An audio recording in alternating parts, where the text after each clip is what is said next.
The stones wept. Eowyn pressed her palm against the dungeon wall, feeling centuries of moisture seep through the cracks.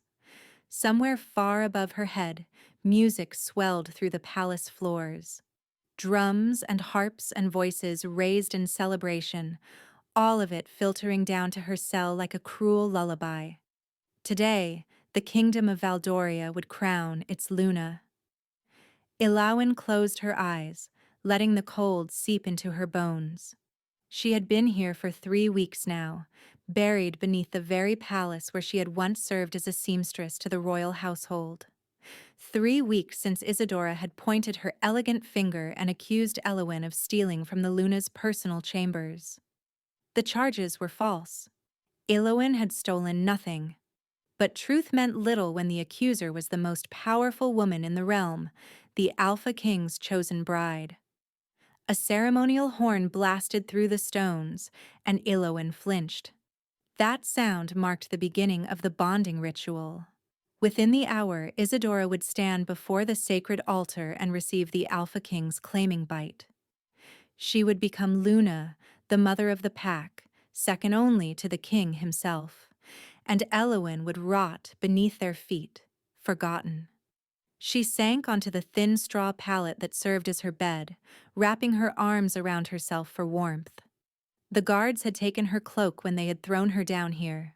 They had taken everything, her dignity, her freedom, her hope, but not the thing she kept hidden deepest of all. Elawyn glanced down at her hands, pale and trembling in the darkness. Even now she could feel it stirring beneath her skin, that strange warmth that had lived inside her since childhood. Her mother had called it the shadow gift, the ability to walk between dreams, to slip into the sleeping minds of others like mist through a keyhole. She had never told anyone. Her mother had warned her what happened to women with such abilities. They were burned, drowned, torn apart by the very wolves who claimed to protect them. So Elawyn had hidden it, buried it so deep that sometimes she forgot it existed at all. Another horn sounded, longer this time. The claiming would happen soon. Elawyn imagined Isadora standing in the great hall, draped in white silk and moonflowers, her dark hair cascading down her back like a river of ink. She imagined the Alpha King beside her, the man Elawyn had only ever seen from a distance, King Kaelin of Valdoria. Even his name sent a shiver through her that had nothing to do with the cold. She had glimpsed him once, crossing the courtyard on his way to the war council. Tall and broad-shouldered, with hair the color of a winter storm and eyes like hammered silver. He had moved with the lethal grace of a predator, every inch the alpha his bloodline promised. He had not seen her. Why would he? She was nothing. A servant, a ghost, a woman who sewed hems and mended tears and disappeared into the shadows of her own small life. Now she would disappear entirely. Elawyn pressed her forehead to her knees, fighting the despair that threatened to swallow her whole. She would die down here. Whether by starvation or execution, the end would be the same. No one was coming for her. No one even knew she existed. Far above, the music stopped. Elawyn lifted her head, confused by the sudden silence. The coronation ceremony followed a strict order, drums and horns and chanting that built to the sacred moment of the bite. There should be no silence. Not now. Not when the ritual was reaching its peak. Then she heard it. Footsteps. Not the heavy boots of guards, but something else. Something that made the rats in her cell scatter into the corners with terrified squeaks.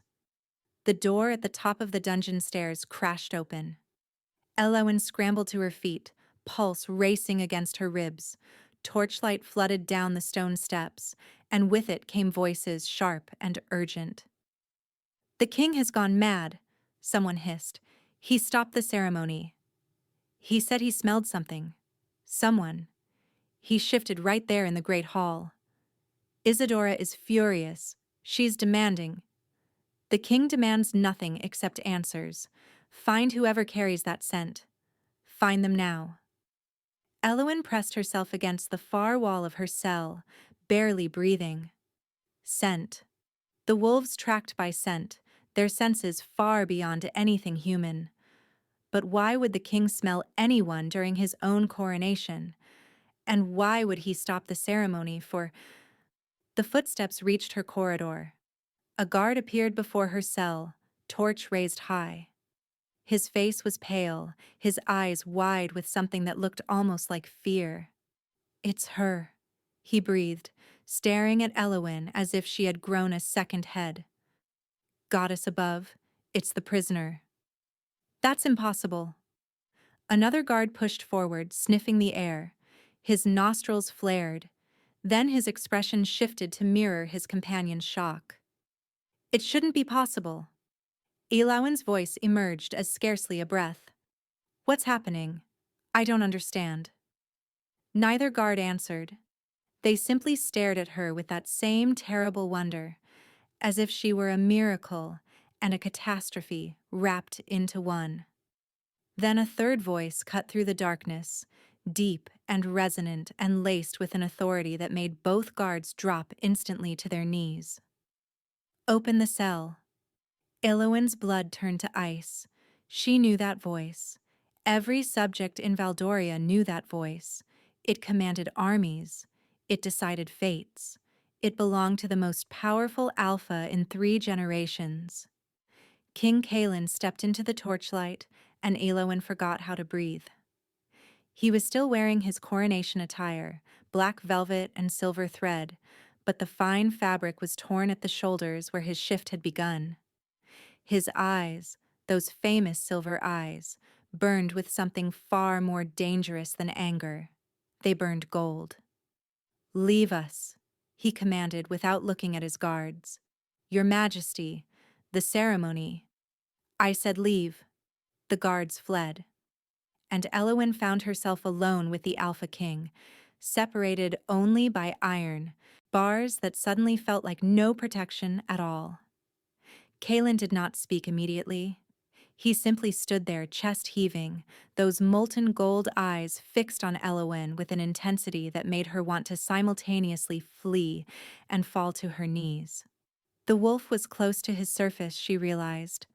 Closer than it should ever be during a sacred ceremony. Something was very wrong. "What is your name?" His voice was rough, as if the words were being dragged from somewhere deep in his chest. "Elowen." Her own voice sounded foreign to her ears. "Elowen Thorn." "Elowen." He repeated it slowly, tasting each syllable like honey on his tongue. Something flickered across his face. Pain or pleasure. She couldn't tell. "Why are you here?" "In my dungeon?"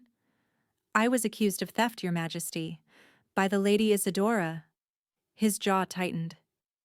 "And did you steal from her?" "No."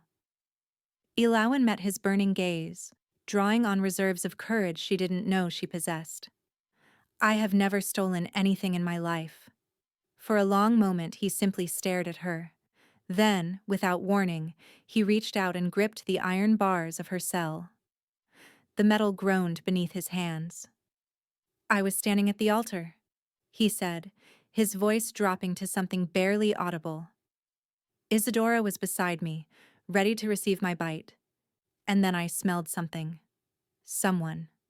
His golden eyes bored into hers. "You. I smelled you through 3 floors of stone and centuries of wards. My wolf went mad. He nearly killed my own guards trying to reach you." Elowen's chest tightened. "I don't understand. I'm nobody. I'm just a seamstress." "You're not nobody." The words came out as a growl. "You're mine." The iron bars shrieked as they tore free from their moorings.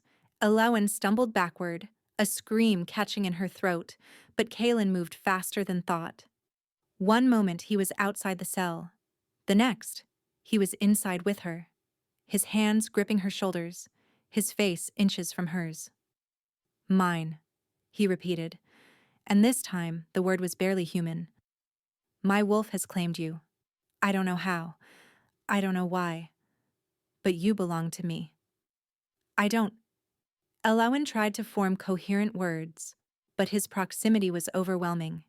Heat radiated from his body, seeping into her frozen limbs, and his scent surrounded her, pine and wood smoke, and something wild that made her head spin. I don't even know you. Neither do I. His laugh was bitter. I was about to bind myself to another woman.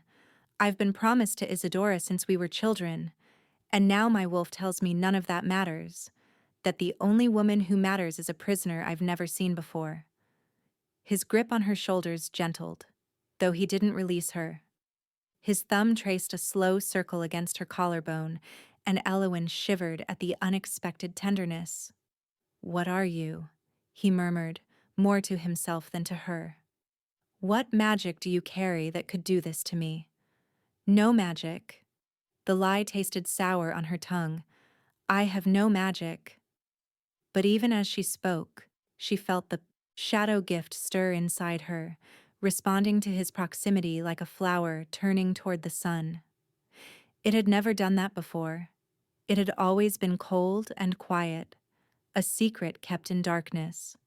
Now it pulsed with warmth, reaching toward the king as if it recognized him, as if it wanted him. Kaelin's nostrils flared. "You're lying," he said softly. "I can smell the power on you, hidden beneath your skin. What are you hiding, little seamstress?" Before Elowen could answer, his eyes changed again. The gold brightened, blazed, and became something almost painful to look upon. And then he made a sound that raised every hair on her body, a growl of pure, desperate need. "I can't." His voice fractured. "My wolf is too strong. He wants—" His head dropped to her throat. Elowen should have fought, should have screamed, should have done anything except stand frozen as his lips brushed against the sensitive skin where her neck met her shoulder. But the shadow gift inside her was singing now, filling her veins with a warmth that drowned out all rational thought. This was right. Something whispered in her mind. This was meant to be. His tongue traced a hot line up her throat, and she heard herself gasp. "Forgive me," he breathed against her skin. Then his teeth sank deep into her flesh. Pain exploded through Elowen's body, sharp and blinding and overwhelming. She cried out, her hands clutching his shoulders, but the pain was already transforming into something else. Heat flooded through her veins, rushing from the wound outward until every inch of her body burned with it. She felt him in her mind, not just his presence, but his emotions, his confusion, his desperation, his profound and terrifying certainty that she belonged to him. The bond snapped into place between them like a chain forged in fire. And then the shadow gift inside her exploded. Darkness poured from her hands, wrapping around them both like living smoke. Elowen heard Kaelin cry out in shock, felt him release her throat, but she couldn't see him anymore. She couldn't see anything except shadows that danced and writhed with a power she had never unleashed before. The last thing she heard before consciousness fled was his voice, raw with wonder and fear. "What are you?" Elowen woke to the sensation of silk beneath her cheek. For a confused moment she thought she was still dreaming. The dungeon had no silk. The dungeon had nothing but cold stone and rotting straw, and the distant mockery of celebration. Then memory crashed over her, the torn bars, the king's golden eyes, his teeth in her throat, and she bolted upright with a gasp. She was in a bedchamber. Not just any bedchamber, but one of such opulence that it stole her breath. Velvet curtains the color of midnight hung from the windows. A fire crackled in a hearth large enough to roast an ox, and the bed she lay upon was draped in silver silk, soft as clouds against her skin. Her hand flew to her throat. The wound was gone. Elowen's fingers traced the spot where Kaelin's teeth had broken skin. The flesh was smooth and unmarked, as if the bite had never happened at all. but she could still feel it somehow, a phantom sensation of pressure and heat that made her shiver. Good. You're awake. Elowen spun toward the voice. An elderly woman sat in a chair by the fire, her silver hair braided back from a weathered face.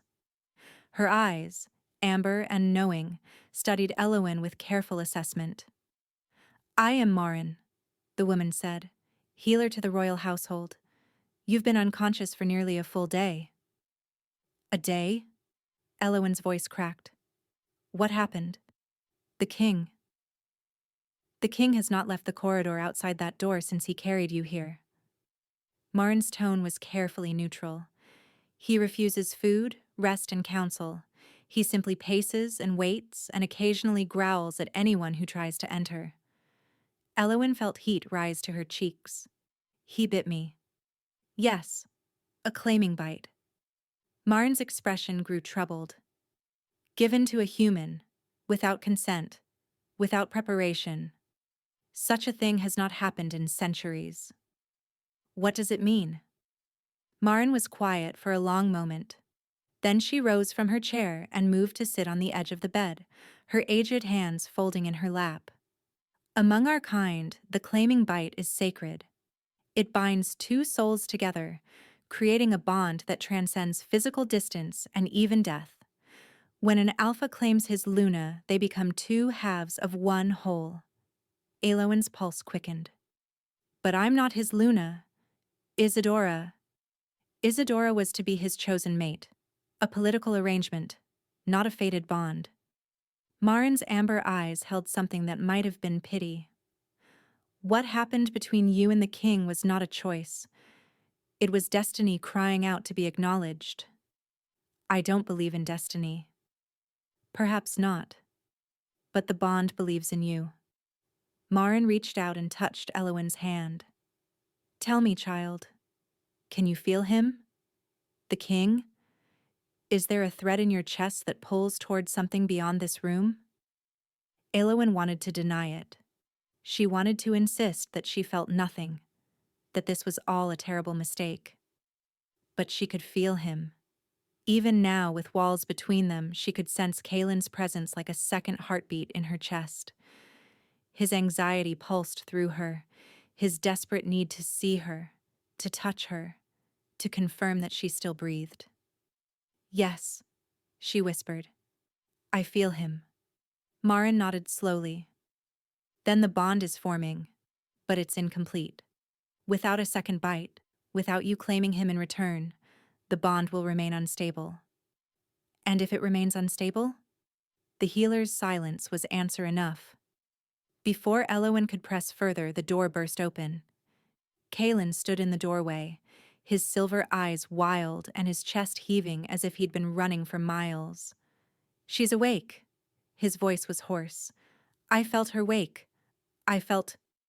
He stopped mid-sentence, his gaze locking onto Elowen's face. For a moment, neither of them moved. The bond between them hummed with electricity, pulling them toward each other with invisible force. Then Kaelin crossed the room in 3 strides and fell to his knees beside the bed. I'm sorry. The words tumbled out of him, raw and broken. I'm so sorry. I couldn't control it. My wolf took over and I... Your Majesty. Elowen's voice trembled. Please stand up. You shouldn't kneel to me. I should kneel to no one else. He looked up at her, and she saw tears glistening in his silver eyes. I violated you. I forced a bond you never asked for. Whatever punishment you demand, I will accept. Elowen stared at him, this powerful king brought to his knees before her, and felt something shift in her chest. Not the bond, but something older. Something that had nothing to do with wolf magic, and everything to do with the genuine anguish on his face. You weren't in control, she said softly. You said so yourself. Your wolf. My wolf is part of me. His actions are my actions. Kaelin's jaw clenched. There is no excuse for what I did. Marin cleared her throat. Perhaps I should leave you two to... No. Kaelin rose abruptly, composing himself with visible effort. There are things Elowen needs to know, things we both need to understand. His gaze shifted to her, intense and searching. In the dungeon, when I bit you, something happened. Shadows poured from your hands. They wrapped around us both like living darkness. Elowen's blood chilled. I don't know what you're talking about. Don't. His voice was gentle but firm. Don't lie to me, Elowen. Not about this. I felt your power touch my soul. I saw what you carry inside you. The secret she had guarded her entire life was crumbling around her. Elowen looked between Kaelin and Marin, searching for condemnation, for fear, for the hatred she had always been taught to expect. Instead, she saw only wonder. Show me, Kaelin said quietly. Please, show me what you are. Every instinct screamed at her to refuse, to deny, to run. But the bond in her chest pulsed with encouragement, and Marin was nodding slowly, and Kaelin was looking at her like she was the most miraculous thing he had ever seen. Elowen closed her eyes. She reached deep inside herself, to the cold, dark place where the shadow gift had always lived. But it wasn't cold anymore. It was warm, alive, and eager to be acknowledged. When she opened her eyes, darkness danced between her fingers. Marin gasped. Kaelin simply stared, transfixed, as tendrils of shadow curled and twisted around Elowen's hands like affectionate serpents. My mother called it the shadow gift, Elowen whispered. The ability to walk in dreams, to touch minds while they sleep. She said I must never tell anyone. She said they would kill me if they knew. Kill you? Kaelin's voice held an edge of steel. For having the old magic? The old magic was purged from Valdoria generations ago, Marin said quietly. Those who carried it were hunted, burned, destroyed. The wolves feared what they couldn't control. That ends now. Kaelin rose to his feet, and in that moment, Elowen saw the king in him, the alpha who commanded legions. No one will touch her. No one will harm her. She is under my protection.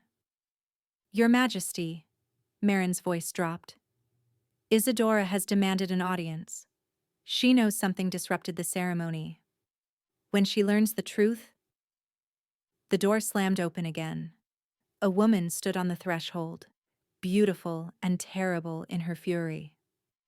Dark hair cascaded around a face that might have been carved from marble, and her eyes, green as poison, fixed on Elowen with pure hatred. So this is the creature who ruined my coronation. Isadora's voice dripped with venom. A prisoner, a thief, a witch. Isadora. Kaelin's tone carried warning. You will speak with respect. Respect? She laughed, high and brittle. You abandoned me at the altar for this? I have waited my entire life to become your Luna, and you cast me aside for a dungeon rat with dark magic? I cast aside nothing. Fate intervened. Fate? Isadora stepped closer, her beautiful face twisting. There is no fate. There is only power, and I will not surrender mine to some orphan seamstress with shadow tricks. She raised her hand, and Elowen saw moonlight gathering at her fingertips. Kaelin moved, but not fast enough. Silver light shot from Isadora's palm, aimed directly at Elowen's heart. There was no time to think, no time to run. Elowen's shadows erupted instinctively, rising like a shield between her and the attack. The collision of light and dark sent shockwaves through the room. When the dust cleared, Isadora was staring at Elowen with something new in her eyes. Something that looked almost like fear. Impossible, she breathed. No human could block my magic. She's not just human anymore. Marin's voice was barely audible. The claiming bite has changed her. Isadora's gaze dropped to Elowen's throat, to the place where no mark remained, but where the bond had been forged. Understanding dawned, followed by rage so profound it seemed to darken the very air around her. "You will regret this," she hissed at Kaylin. "Both of you will regret this." She turned and swept from the room, leaving silence in her wake. Kaylin moved immediately to Elowen's side. "Are you hurt?" "No, I'm fine." But her hands were shaking and shadows still curled around her fingers, agitated and restless. "What happens now?" Kaylin and Marin exchanged a look heavy with meaning. "Now," the king said quietly, "we get you somewhere safe. Isadora has allies throughout the palace, and she will not rest until you are destroyed." "But where can I go? If she has the reach, you say." "There is one place." Kaylin took her hands in his, shadows and all. "The Northern Territories, beyond the Valdorian border. My mother's people live there. Wolves who answer to no crown. They can protect you until we understand what the bond has awakened." "You want me to leave?" The words hurt more than they should have. "I want you to live." His voice broke on the last word. "Please, Elowen. Let me keep you safe." She saw the agony in his eyes, the war between his need to have her near and his terror of losing her entirely. "How long?" she whispered. "A few weeks. Maybe less. Just until I can neutralize Isadora's threat." Elowen wanted to refuse. Every fiber of her being screamed against separation, against leaving this man she barely knew, but somehow needed like air. But she also saw the wisdom in his words. Isadora's attack had been swift and merciless. Next time, Elowen might not be fast enough to defend herself. "All right," she said. "I'll go." Relief and anguish warred on Kaylin's face. He raised her hand to his lips, pressing a kiss to her knuckles that burned like a brand. "I'll come for you," he promised, "as soon as I can. Nothing in this world will keep me from you." That night, as Brennick the guard escorted her through secret passages toward a waiting horse, Elowen felt the bond in her chest stretch thin and aching. She didn't look back. She couldn't. Because if she looked back, she would never leave. The Northern Territories were nothing like Valdoria. Where Kaylin's kingdom was all stone castles and manicured gardens, this land was raw wilderness. Mountains clawed at the sky, their peaks lost in perpetual mist. Ancient forests stretched in every direction, their trees so old and vast that their roots seemed to grip the very bones of the earth. Elowen had been here for nearly 3 weeks. Nearly 3 weeks of hiding in a remote cabin, attended by Brennick's grandmother, a stoic woman named Orleth who spoke little and watched much. Nearly 3 weeks of jumping at every sound, of scanning the tree line for threats that never materialized. Nearly 3 weeks of agony. The bond had not faded with distance. If anything, it had grown stronger, a constant ache in her chest that made sleep nearly impossible. She could still feel Kaylin, a distant presence like a star on the horizon, but reaching for him was like trying to grasp smoke. And then, there were the dreams. They had started on the first night, so vivid that she woke gasping, convinced he was really there beside her. In the dreams, Kaylin came to her in this very cabin. He knelt by her bed and took her hand.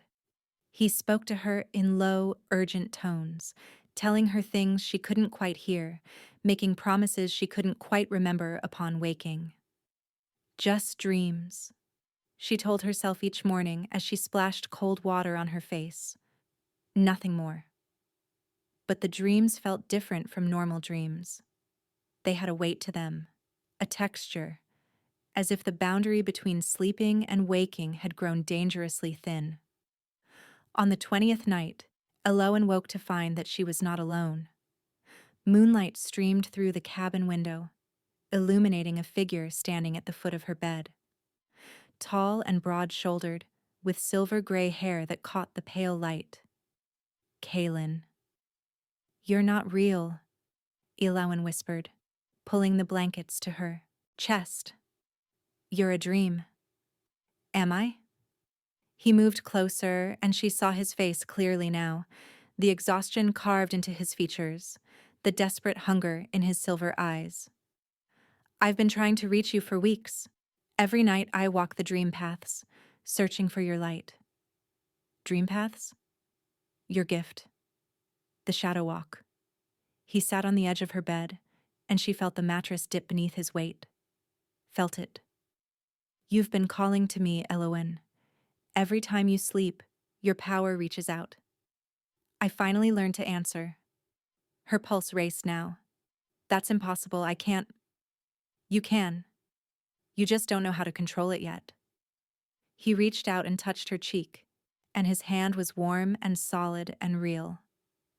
I'm really here. Not my body, but my spirit. Your power brought me to you. Elowen's breath caught. If this was real, if he was actually here? Isadora, she said suddenly. What's happened? Is it safe for me to return? The light in Kaylin's eyes dimmed. Not yet. She's consolidated power among the old families, those who oppose the mate bond on principle. She's telling them that you bewitched me, that your magic is a threat to the kingdom. Is anyone listening? Too many. His jaw clenched. She's also done something else. Something I only discovered yesterday. What? Kaylin was quiet for a long moment. Then he spoke, and his voice was hollow with grief. The dungeons where you were held.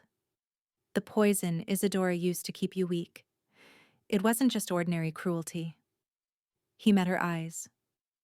She knew what you were, Elowen. Somehow she knew about your power before I ever caught your scent. Cold dread pooled in Elowen's stomach. How is that possible?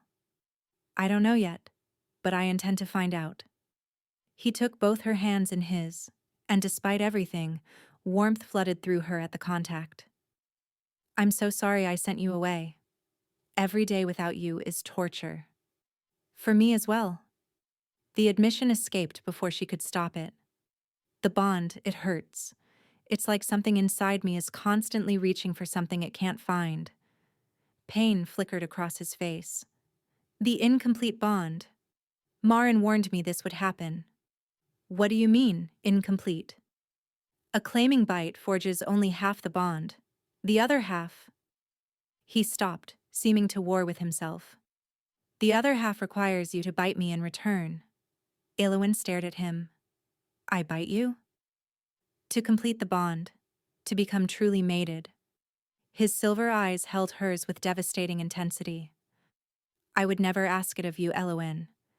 Not after how this began. But without the completion, the bond will continue to cause you pain. It might even... He stopped again. It might even what?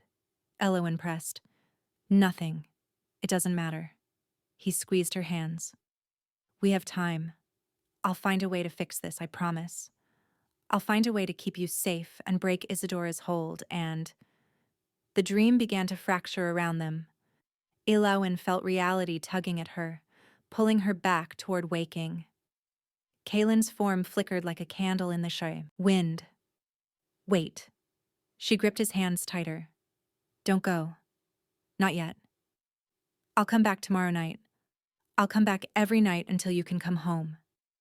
His voice was fading. Remember that I'm real, Elowen.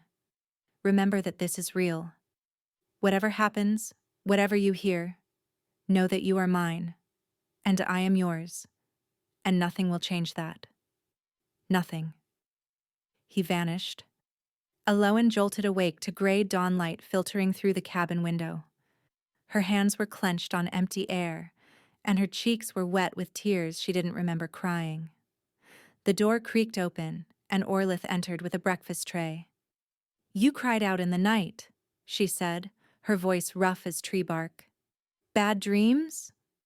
Elowen opened her mouth to say yes, then stopped. Because lying on the pillow beside her, exactly where Kaylin's hand had rested moments before, was a single gray wolf's hair. Not a dream, after all. She was still staring at the impossible evidence when another figure appeared in the doorway. Brennick, his face grave with news. "Someone's coming," he said.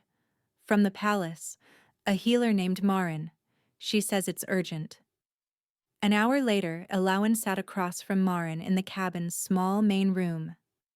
The old healer's face was drawn with exhaustion and something deeper, something that looked terribly like grief. "Tell me," Elowen said, fear coiling in her stomach. "Whatever it is, just tell me." Marin reached across and took Elowen's hands, just as Kaelin had done in the dream. "The incomplete bond," she said quietly. "I should have explained more before you left. The truth is, when an alpha claims a mate who doesn't complete the bond in return, the magic doesn't simply cause pain. What does it do? It consumes the unclaimed partner's life force." Marin's amber eyes glistened. "The bond is meant to be reciprocal, a circle of power flowing between two souls. When it flows only one direction..." She stopped. "When it flows only one direction," Elowen finished for her, "it drains the one who was claimed." "Yes." Marin's grip tightened. "You've been suffering more than pain, haven't you? Exhaustion that sleep doesn't cure. Weakness in your limbs. Moments where you forget where you are, or what you were doing." Elowen thought of the spells of dizziness that had plagued her, the times she had woken disoriented, unsure if hours or days had passed. She had blamed the stress, the displacement, and the dreams. But it had been the bond all along. "How long do I have?" she whispered. Marin's silence was answer enough. When she finally spoke, her voice carried the weight of a death sentence. "The bond is killing you, child. You have days, not weeks." "There must be another way." Elowen paced the small cabin, her shadow gift flickering restlessly around her fingers. Outside, a storm was gathering, dark clouds swallowing the mountain peaks. It felt appropriate somehow, as if the sky itself mourned her impending fate. Marin sat by the fire, her weathered face carved with sorrow. "I've searched every text, consulted every elder I could reach. The only cure for an incomplete bond is completion." "Then I'll complete it." Elowen stopped pacing, resolve hardening in her chest. "I'll go back to Valdoria.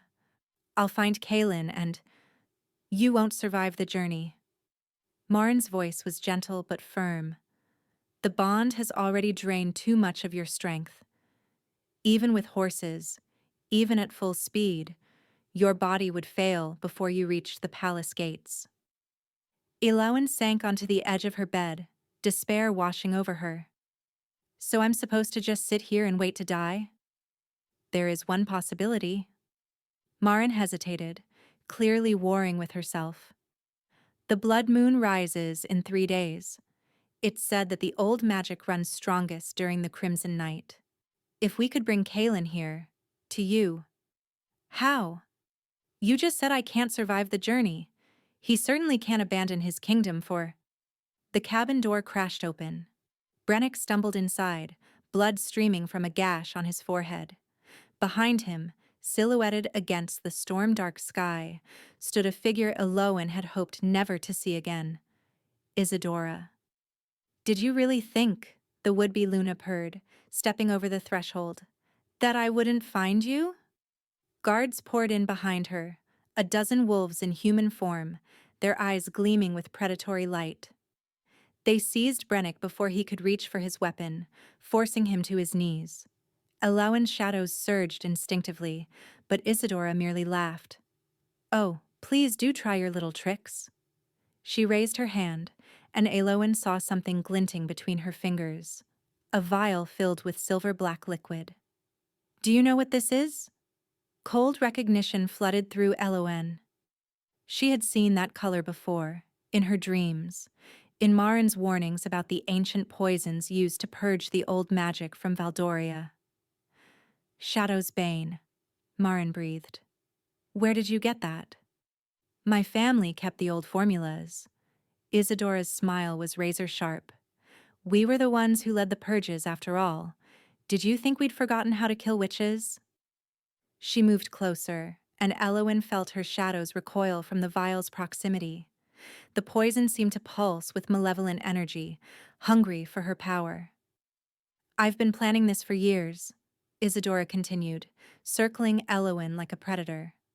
The moment I discovered what you were, I knew you'd be a threat. So I had you arrested. Had you weakened in the dungeons with small doses of this very poison, just enough to suppress your abilities without killing you outright. Why? Elowyn's voice emerged as barely audible. I was nobody. I didn't even know Kaelin existed. But fate knew. Isadora's beautiful face twisted with hatred. The seers warned me years ago that a shadow walker would steal my throne. I searched for decades, eliminated every possibility, and still you survived. Hidden in plain sight, sewing my dresses while destiny conspired against me. She grabbed Elowyn's chin, forcing their eyes to meet. No more. Tonight I end this. I'll tell Kaelin you died from the incomplete bond, that his foolish claiming killed you before I could intervene. He'll be devastated, of course. But eventually, he'll need a Luna. And I'll be there, patient and loyal, ready to comfort him in his grief. He'll know. Elowyn pulled free from Isadora's grip. The bond connects us. He'll feel me die and know something's wrong. Will he? Isadora's smile returned, colder than before. The Shadow's Bane doesn't just kill Little Witch. It severs. It will cut the bond so cleanly that Kaelin won't feel a thing. One moment you'll exist in his heart. The next, you'll simply be gone. A clean erasure. She uncorked the vial. Elowyn's shadows erupted. Darkness exploded outward from her body, far stronger than she'd ever managed before. Guards flew backward, crashing into walls. The vial was knocked from Isadora's hand, shattering on the stone floor. But the poison was already in the air. Elowyn inhaled before she could stop herself, and agony lanced through her chest. Her shadows flickered, wavered, began to dissolve like smoke in sunlight. No! She tried to gather her power, but it slipped through her mental fingers like water. Isadora rose from where she'd fallen, her green eyes blazing with triumph. Foolish girl! Did you think a single vial was my only weapon? She drew another vial from her cloak, then another, then another. I came prepared to end you a dozen times over. Isadora advanced, and Elowyn stumbled backward, her legs failing beneath her. Your shadows can't save you now. The cabin door exploded inward for the second time, but this time it wasn't guards who entered, it was wolves. Massive, silver-furred wolves, their eyes blazing gold as they lunged at Isadora's guards. Snarls and screams filled the air. Elowyn saw Marin being pulled to safety by Brennick, saw Isadora shrieking commands that no one obeyed. And then she saw him. A wolf larger than all the others, his fur the color of storm clouds, his eyes molten silver that burned with desperate fury. He barreled through the chaos, scattering guards like leaves, his entire being focused on one goal, her, Kaelin. But even as relief flooded through her, the poison was spreading. Elowyn felt it in her veins, cold and corrupting, eating away at everything that made her herself, her shadow gift, her strength, her connection to the man racing toward her. Kaelin. His name emerged as barely a breath. He reached her just as her legs gave out completely. His wolf form shimmered, twisted, and suddenly it was his human arms catching her, his human voice crying out her name.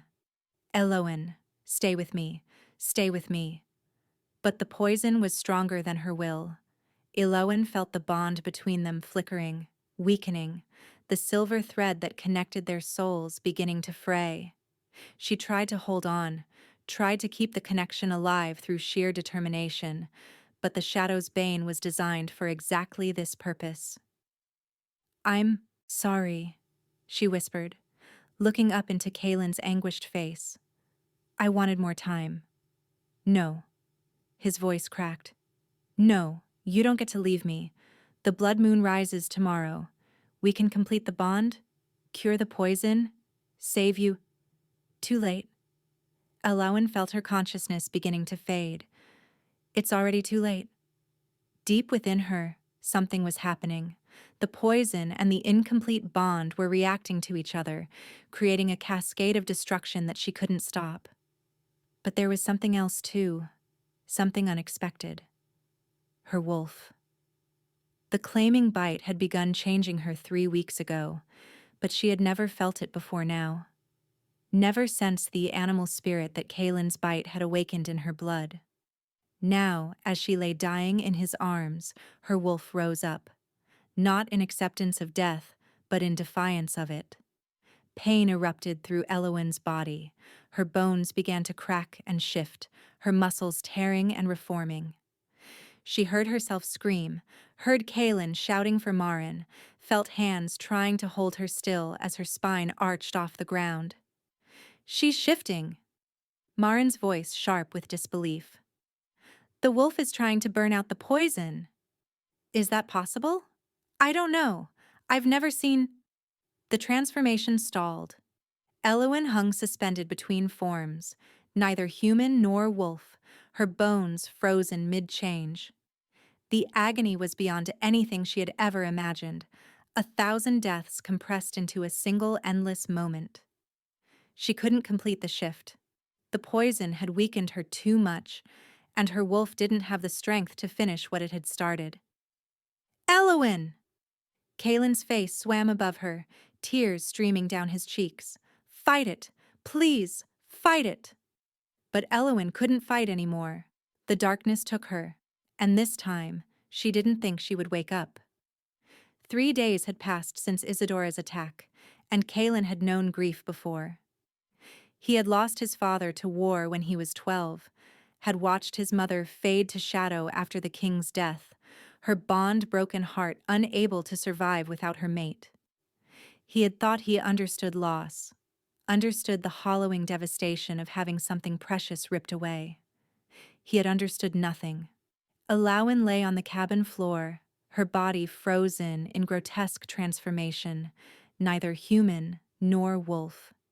Her breathing was so shallow that he had to press his ear to her chest to confirm she still lived. Her heartbeat was barely a flutter, a candle flame guttering in a hurricane. There must be something. His voice was hoarse from hours of desperate pleading.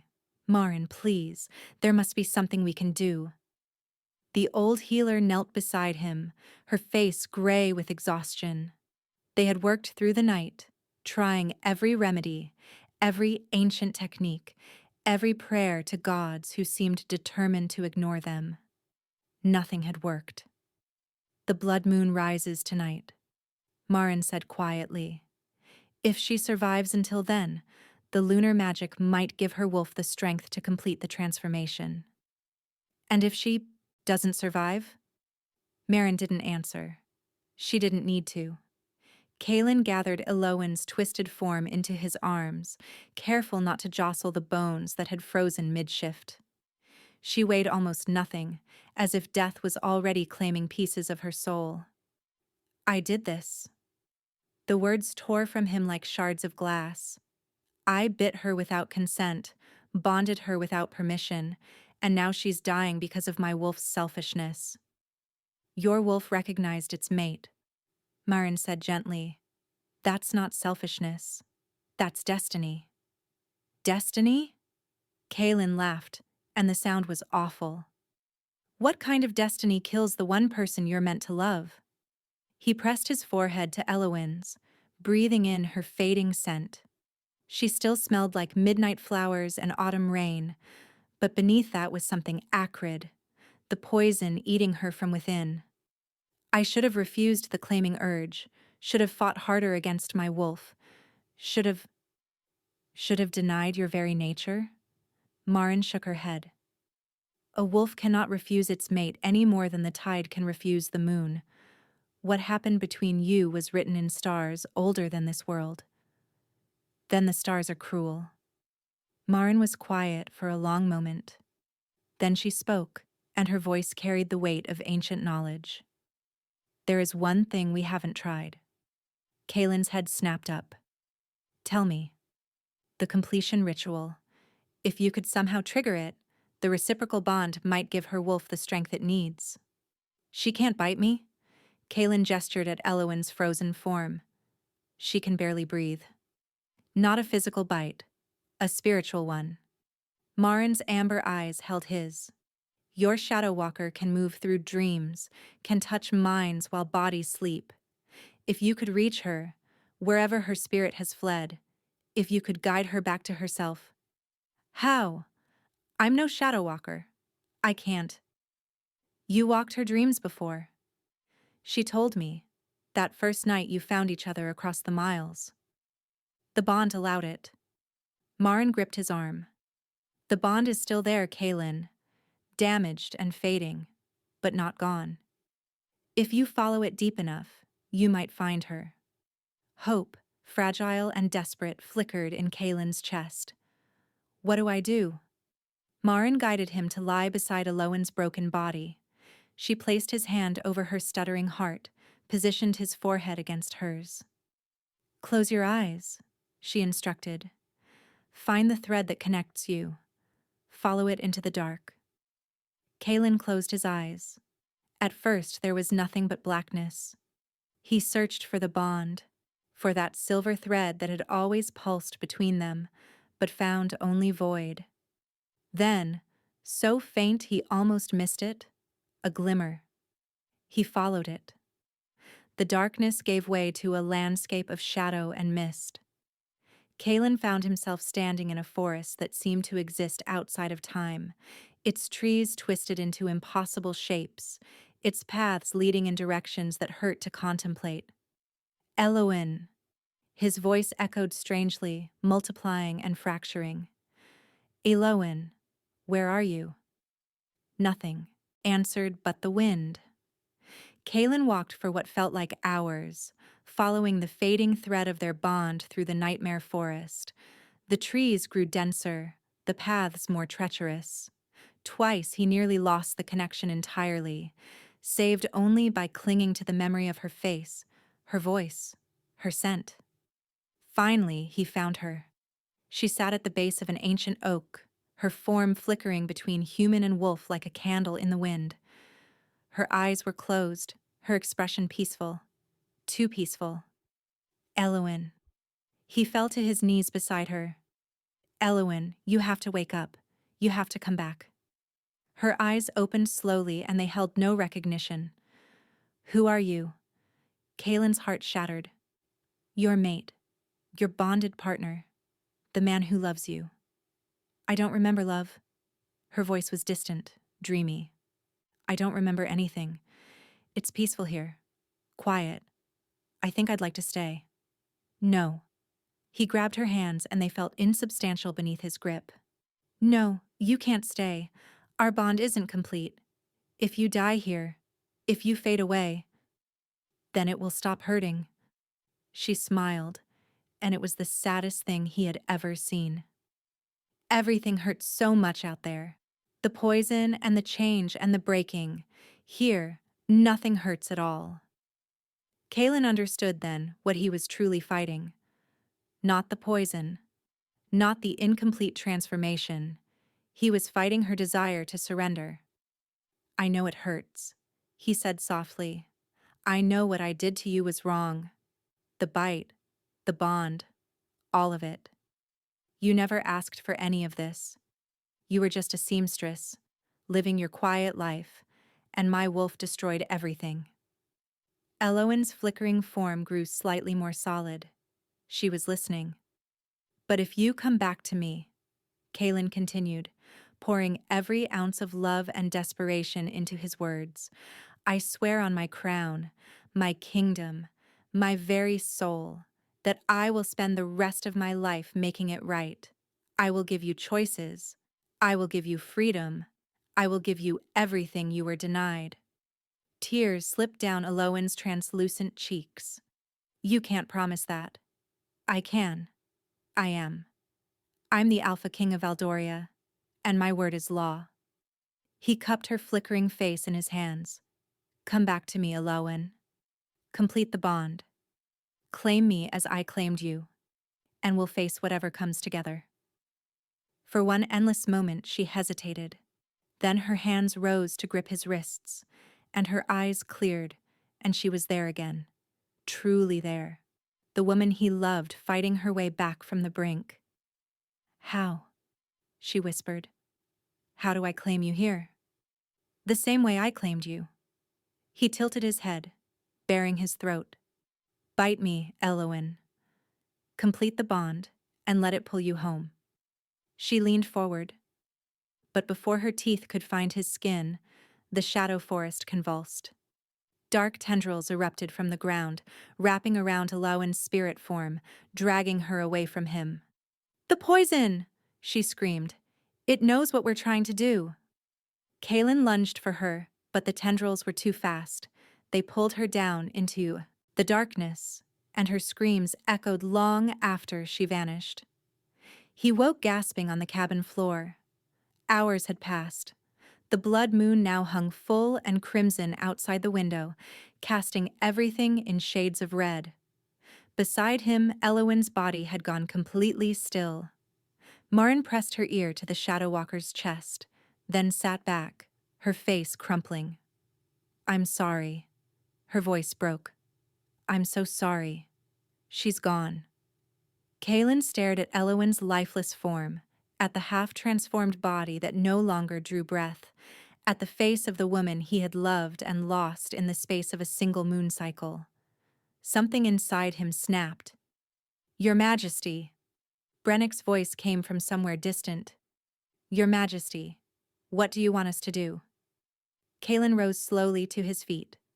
When he spoke, his voice was ice. Take her body to the sacred grove, the place where my ancestors first received the wolf blessing. He moved toward the door. I'll follow shortly. Sire, what are you? I'm going to summon the Elder Council. Kaelin didn't turn around. I'm going to confess my crime of unconsented claiming, and then I'm going to accept the traditional punishment. Marin gasped. Kaelin, no. The traditional punishment for unconsented claiming is death. He stepped into the blood-red light of the rising moon. I know. The shadow realm was cold. Elowen drifted through it, formless and fading, aware that something had gone terribly wrong. The dark tendrils still held her, but their grip was weakening, as if whatever power had animated them was finally exhausting itself. She remembered Kaelin's face, his voice, his desperate plea for her to come back. And she remembered what she had been about to do when the darkness took her. Claim him. Complete the bond. Bite. The words echoed through her dissolving consciousness. She was dying, truly dying now, not just in body, but in spirit. Soon there would be nothing left of Elowen Thorne, the seamstress, the shadow walker, the reluctant mate of a king. No. The refusal came from somewhere deep inside her, from a place she hadn't known existed. Not her human mind, not her shadow gift. Her wolf. The animal spirit that Kaelin's bite had awakened. The creature that had tried so desperately to save her through transformation was still alive. Trapped, weakened, but burning with a fury that would not accept defeat. He is ours, the wolf snarled inside her. He is ours, and we will not let him die. What do you mean? Elowen asked. I'm the one dying. No. The wolf's presence grew stronger, forcing back the consuming darkness. He believes we are dead. He goes now to the sacred grove. He means to end his life for the crime of claiming us. Horror flooded through Elowen's fading spirit. Kaelin couldn't die. Not for her. Not because of her. Then fight. The wolf's voice was thunder. Stop surrendering. You have power beyond anything the poison can touch. You are a shadow walker. These shadows are your domain. Command them. Elowin looked at the Darkim, tendrils that bound her, at the nightmare realm that had become her prison, and she saw them differently. Not as enemies, not as poison made manifest, as shadows, her shadows, extensions of the gift she had feared and hidden her entire life. You cannot command what you do not accept, her mother had once told her. The shadow gift is part of you, Elowin. Embrace it, and it will become your greatest strength. For the first time in her life, Elowin stopped fighting her power. She embraced it. Darkness exploded outward from her spirit form, but this time she controlled it. The tendrils that had imprisoned her dissolved into her being, becoming fuel rather than chains. The nightmare forest bent to her will, its twisted paths straightening, its impossible geometry making sudden perfect sense. She was a shadow walker, and shadows could not hold her against her will. "Wake up," the wolf commanded. "Wake up and shift." Elowin opened her eyes. She lay in the sacred grove, her broken body arranged on an ancient stone altar. The blood moon hung enormous in the sky, painting everything in shades of crimson. Around her she could hear voices, movement, the gathering of wolves for some terrible ceremony. Her bones were still frozen mid-transformation, her muscles still refused to cooperate. But something had changed. The wolf inside her was no longer alone. The shadow gift, fully awakened and finally accepted, flowed through Elowin's veins like liquid night. It didn't fight the transformation this time. Instead, it merged with it. Dark power amplifying wolf magic until both burned brighter than they ever could alone. Elowin's spine arched off the altar as the shift resumed. This time, there was no stalling, no freezing. Her bones cracked and reformed with supernatural speed. Fur erupted across her skin, silver white as moonlight on snow. Her senses expanded, sharpened, and became something beyond human comprehension. When the transformation completed, a wolf stood where a dying woman had lain, but not just any wolf. Elowin's fur shimmered with threads of living shadow, dark tendrils that danced around her like extensions of her will. Her eyes burned gold, but within that gold swirled depths of absolute darkness. She was something new, something that had never existed before, a shadow wolf. She threw back her head and howled. The sound shattered the night, echoing off mountains, rippling through forests, reaching across distances that should have been impossible. It was a howl of rebirth, of defiance, of a mate calling to her other half. Miles away, in the deepest part of the sacred grove, Kaelin heard it. He knelt before the elder council, his head bowed, the ceremonial blade already raised above his neck. He had confessed his crime, had accepted the judgment, was ready to pay the price for what his wolf had done. Then Elowin's howl reached him, and everything changed. "She lives." The words tore from him as he lunged to his feet. "She lives!" "Impossible," the eldest counselor said. The healer confirmed her death. "This is merely a wild wolf who—" Another howl, closer this time. And with it, a voice that echoed through the bond in Kaelin's chest, a voice he would recognize across any distance. "Mine." Kaelin shifted before the council could react. His wolf form exploded outward, massive and powerful, and he was running, crashing through the forest toward the source of that impossible, beautiful sound. He found her at the edge of the sacred grove, silver-white fur gleaming under the blood moon, shadow tendrils dancing around her form like living extensions of her soul, golden eyes that held darkness and light in perfect balance. His mate, his Elowin, transformed into something magnificent. They circled each other slowly, wolves recognizing wolves, the bond between them pulsing stronger than it ever had. Kaylin's wolf wanted to howl, to leap, to celebrate the miracle of her survival. But something was still incomplete. Ilawen moved first. She lunged not to attack but to claim. Her teeth found the juncture of his neck and shoulder, sinking deep into fur and muscle and bone.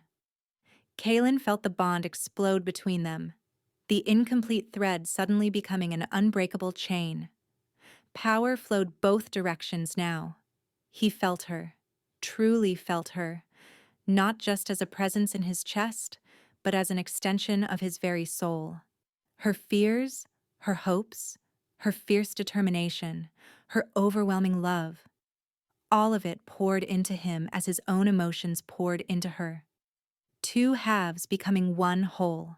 When she released him, they stood nose to nose, breathing the same air, their hearts beating in perfect synchronization. Then Elowen shifted. The transformation flowed like water, smooth and painless, until she stood before him in human form. But changed. Shadow tendrils still danced across her skin, and her eyes retained that swirling golden darkness that marked her as something beyond ordinary wolf or human. Kaylin shifted too, catching her as her legs wobbled beneath her. "You died," he breathed, pulling her against his chest. "You stopped breathing. Your heart stopped beating. I felt the bond go dark." "I was lost," she admitted, her voice hoarse, "in the shadow realm, drowning in poison and despair. But my wolf refused to let me go, and my shadows, my gift, I finally accepted what I am." "And what is that?" Elowen smiled, and it was the most beautiful thing Kaylin had ever seen. "Yours," she said simply, "completely and irrevocably yours." He kissed her then, beneath the blood moon, surrounded by wolves who had gathered to witness their king's execution and had instead witnessed something far more miraculous: the completion of a fated bond, the birth of a new Luna, the union of shadow and wolf. Around them, the pack began to howl, one voice after another joining the chorus until the entire grove rang with celebration. Even the Elder Council, stunned by what they had witnessed, added their voices to the song. In the distance, held captive by the wolves who had accompanied Kaylin, Isadora watched with hollow eyes. Her schemes had crumbled, her poison had failed. The Shadow Walker she had tried so desperately to destroy had risen more powerful than ever before. Tomorrow, she would face judgment for her crimes. Tonight, she could only watch as everything she had coveted slipped forever beyond her reach.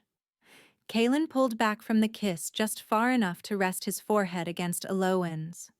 "What happens now?" she whispered. "Now?" He laughed, and it was a sound of pure joy. "Now we go home. We build a kingdom where no one with the old magic ever has to hide again." "That's quite a list." "We have time." He cupped her face in his hands, thumbs tracing the shadow tendrils that danced across her cheekbones. "We have forever." Ilawen leaned into his touch, feeling the bond pulse between them, strong and complete and eternal. She had been locked beneath the palace, forgotten and condemned. She had been poisoned, transformed, killed, and reborn. She had walked through shadows and emerged carrying their power as her own. And now, standing in the sacred grove with the blood moon overhead and her mate's arms around her, Elowen finally understood what she had gained from all that suffering. Not just a crown or a kingdom or even the love of an alpha king. She had gained herself, her whole, true, powerful self, and she would never hide again.